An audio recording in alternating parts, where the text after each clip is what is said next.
কিন্তু গাছ যে আমাদেরকে কীরকমভাবে অক্সিজেন দিচ্ছে, কীভাবে সহায়তা করতেছে সেটুকু চিন্তাভাবনা আমাদের কাছে নাই।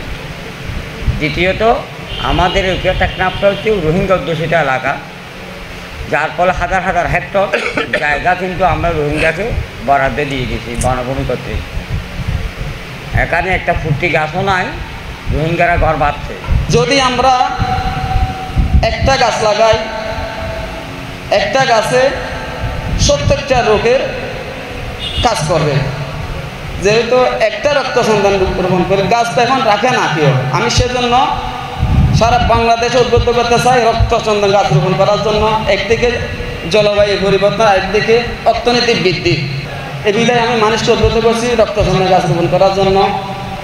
আর একদিকে অক্সিজেন বৃদ্ধি করবে, আরেকদিকে অর্থনীতি বৃদ্ধি করবে, আরেকদিকে আমাদের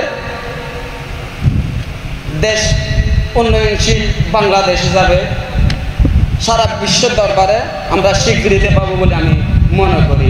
তারপরে এই যে হিলিয়াম, নাইট্রোজেন যেগুলো আপনার দূষিত সেটা হচ্ছে গ্রিন আউট এফেক্ট। এই আমি মনে করছিলাম আমার বাতিজির গ্রিন আউট আপনাদের বলবে। গ্রিন হাউস এফেক্ট হলো শীত প্রধান দেশে তারাই এটা গ্রিন হাউস এফেক্টটা তৈরি করছে। যে আপনার আয়নার ঘর, একটা আয়নার ঘর থাকে, সে আয়নার ঘরে এই যে সূর্যের রশ্মি আসে, এটা আইসা যে গরম করে, এই ঘরের মধ্যে যদি গাছগাছা লাগায় তাহলে এটা সারা রাত্র এই গরমটা থাকে, এই বাইরের না। কিন্তু আমাদের কী হয়েছে, পৃথিবীতে কী হয়েছে, সূর্যের আলো আসে, সকাল দুপুরে আসে, বিকালে ঠান্ডা হয়ে যায়, আর গাছের মধ্যে সেই ইফেক্ট পড়ে। আমাদের গাছের ইফেক্ট পড়া মানেই তো মানুষ, গাছ কার্বোহাইড্রেট থেকে আমরা অক্সিজেন পাই, তাই না? তো সেই ইফেক্টটা আমাদের পড়ে।